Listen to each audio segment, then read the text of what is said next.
नमस्कार दोस्तों, आप सभी का स्वागत है आपके अपने इस डिजिटल प्लेटफॉर्म पर। आज हम जो अध्ययन करेंगे वो करेंगे कक्षा 12वीं की जो भूगोल सब्जेक्ट है उनकी जो पहली किताब है मानव भूगोल के मूल सिद्धांत, उनका हम अध्ययन करेंगे।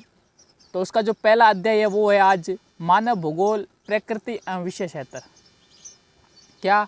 मानव भूगोल प्रकृति एवं विशेषतर। बात करते हैं भूगोल यानी जियोग्राफी की बात करें तो ये ग्रीक भाषा के दो शब्दों से मिलकर बना है। कौन सी भाषा के शब्द? ग्रीक भाषा के दो शब्द। ग्रीक भाषा के दो शब्दों से मिलकर बना है। और ग्रीक भाषा के दो शब्द कौन से हैं? एक तो है जियो और एक है ग्राफोज। जियो की बात करें तो जियो का अर्थ होता है भू यानी पृथ्वी, और ग्राफोज की बात करें तो इसका अर्थ होता है वर्णन या अध्ययन करना। तो हम कह सकते हैं कि भूगोल यानी जियोग्राफी पृथ्वी का अध्ययन या वर्णन करना है। तो जियोग्राफी क्या है? पृथ्वी का अध्ययन या वर्णन करना है। पृथ्वी का अध्ययन या वर्णन करना क्या है? जियोग्राफी है। तो जियोग्राफी कौन सी भाषा के दो शब्दों से मिलकर बना है? ग्रीक भाषा के दो शब्द। कौन कौन से? एक तो जियो था और एक ग्राफोज था। जियो का अर्थ था पृथ्वी और ग्राफोज का अर्थ था वर्णन करना। यानी हम कह सकते हैं कि पृथ्वी का अध्ययन या वर्णन करना ही क्या है? जियोग्राफी है। बात करें जियोग्राफी की तो जियोग्राफी का सर्वप्रथम प्रयोग किस व्यक्ति ने किया? तो सर्वप्रथम जो इसका प्रयोग किया वो किया इरेटोस्थेनीज ने। किसने किया? इरेटोस्थेनीज ने। और जियोग्राफी के जनक की बात करें यानी इसके जनक किसे माना जाता है?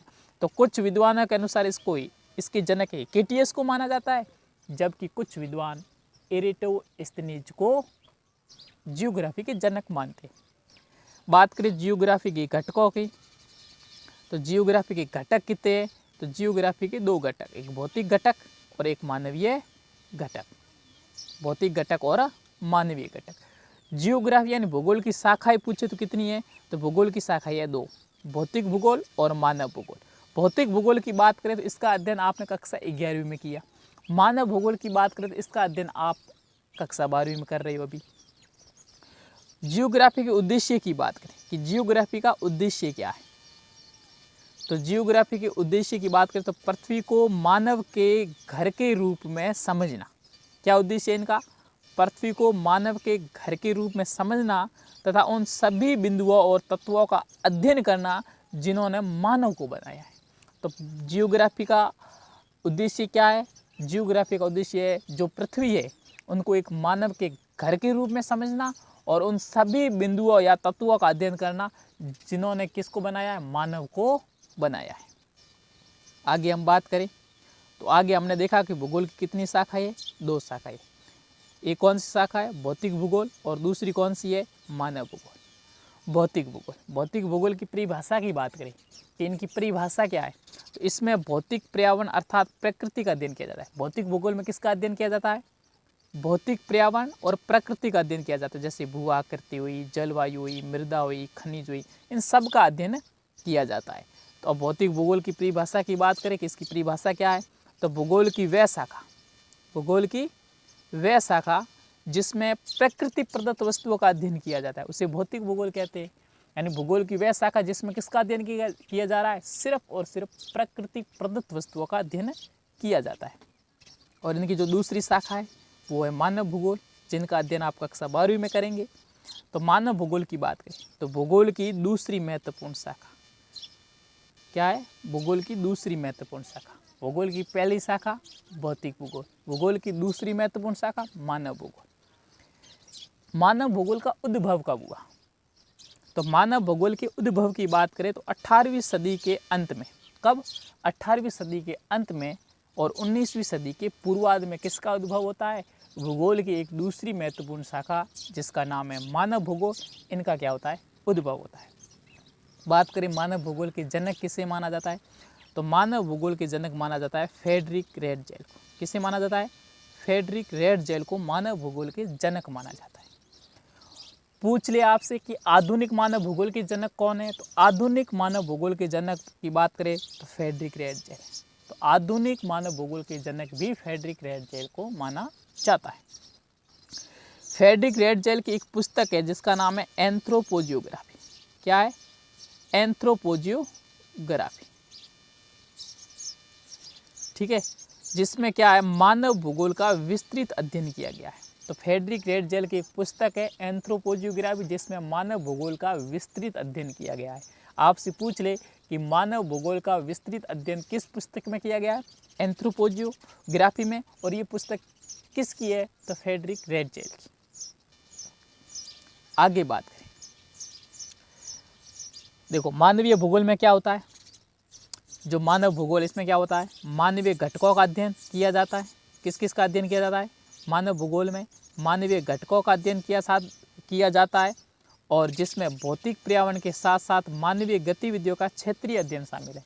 यानी मानव भूगोल के अंदर भौतिक पर्यावरण का अध्ययन भी किया जाएगा और साथ में मानवीय क्रियाकलाप क्या है, उनका भी अध्ययन किया जाता है। जैसे मनुष्य द्वारा घर बनाना, गांव, सड़क, रेल, हवाई जहाज, बंदरगाह, नहर आदि का क्या किया जाता है, निर्माण कौन करता है, मानव करता है। आगे देखें इसकी परिभाषा की, कि आपको परिभाषा पूछ ले सरल शब्दों में इसकी परिभाषा क्या होगी, तो सरल शब्दों में कह सकते हैं कि भूगोल की वह शाखा, क्या, भूगोल की वह शाखा जिसमें मानव समाज व भौतिक भूगोल यानी प्रकृति प्रदत्त वस्तुओं का क्या किया जाता है, अध्ययन किया जाता है, उसे मानव भूगोल कहते हैं।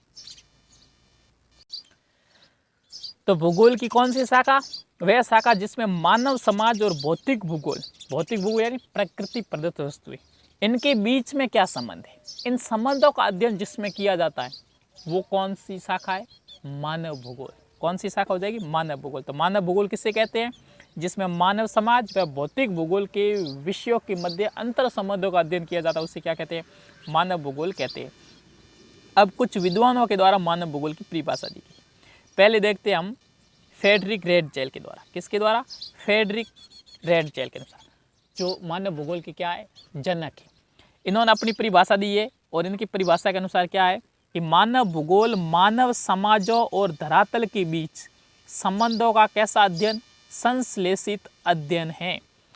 ये क्या कह रहे हैं कि जो मानव भूगोल है वो मानव समाज और धरातल, अब धरातल क्या हो जाएगी, प्रकृति हो जाएगी, प्रकृति प्रदत्त वस्तु है धरातल, इनके बीच में संबंध, कैसा संबंध, संश्लेषित संबंध, इनका क्या करना, अध्ययन करना। इन संबंधों का कैसा अध्ययन करना, संश्लेषित अध्ययन करना, क्या कहलाता है, मानव भूगोल कहलाता है। ये परिभाषा किसकी है, फ्रेडरिक रेटजेल की।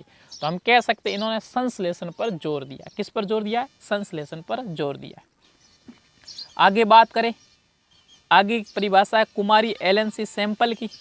वो क्या कहती है, वो कह रही है कि मानव भूगोल अस्थिर पृथ्वी, पृथ्वी कैसी है, अस्थिर यानी स्थिर नहीं है, अस्थिर पृथ्वी और क्रियाशील मानव, मानव कैसा है, क्रियाशील, के बीच परिवर्तनशील संबंधों का अध्ययन। कैसा अध्ययन, परिवर्तनशील संबंधों का अध्ययन क्या कहलाता है, मानव भूगोल कहलाता है। एलन सी सैंपल क्या कह रही है कि अस्थिर पृथ्वी और क्रियाशील मानव के बीच में, पृथ्वी कैसी है, अस्थिर, मानव कैसा है, क्रियाशील, इनके बीच में कैसा संबंध, परिवर्तनशील संबंधों का क्या करना, अध्ययन करना, क्या कहलाता है, मानव भूगोल कहलाता है। और इन्होंने जो जोर दिया वो दिया है संबंधों की गत्यात्मकता पर। किस पर जोर दिया, गत्यात्मकता पर जोर दिया। आगे बात करें विडाल डी ब्लास की, इनकी परिभाषा क्या है, इनकी परिभाषा भी देख लेते हैं। ये क्या कहते हैं कि हमारी पृथ्वी को नियंत्रित करने वाले भौतिक नियम, यानी ये जो पृथ्वी है, इस पृथ्वी को कोई ना कोई ऐसा भौतिक नियम है जो क्या कर रहा है, नियंत्रित कर रहा है। तो ये कह रहे हैं कि हमारी पृथ्वी को नियंत्रित करने वाले भौतिक नियमों और इस पर रहने वाले जीवों के मध्य, जीवों में बात करें तो मानव की, जीवों के मध्य जो संबंध है, उन संबंधों का क्या, अधिक संश्लेषित ज्ञान से उत्पन्न संकल्पना को क्या कहा है, मानव भूगोल किया। क्या कहा है कि एक तो हमारी पृथ्वी को जो नियंत्रित करने वाले भौतिक नियम है वे, और इस पर रहने वाले जो जीव है, इनके मध्य संबंधों के कैसा, अधिक संश्लेषित ज्ञान से जो उत्पन्न संकल्पना है, उसे क्या कहा है, मानव भूगोल का कहा है। और ये परिभाषा किसकी है, विडाल डी ब्लास की परिभाषा है। आगे बात करें तो कुछ विचारधारा आती है, निश्चयवाद हो जाएगी, नव निश्चयवाद हो जाएगी, संभववाद विचारधारा, जिनका अध्ययन हम करेंगे कल यानी अगली क्लास में। तब तक के लिए जय हिंद, पढ़ते रहिए और साथ साथ में आप क्या कीजिए, ये जो नोट्स है इनको भी बनाते रहिए, ये आपको एग्ज़ाम के टाइम में बहुत काम आएंगे।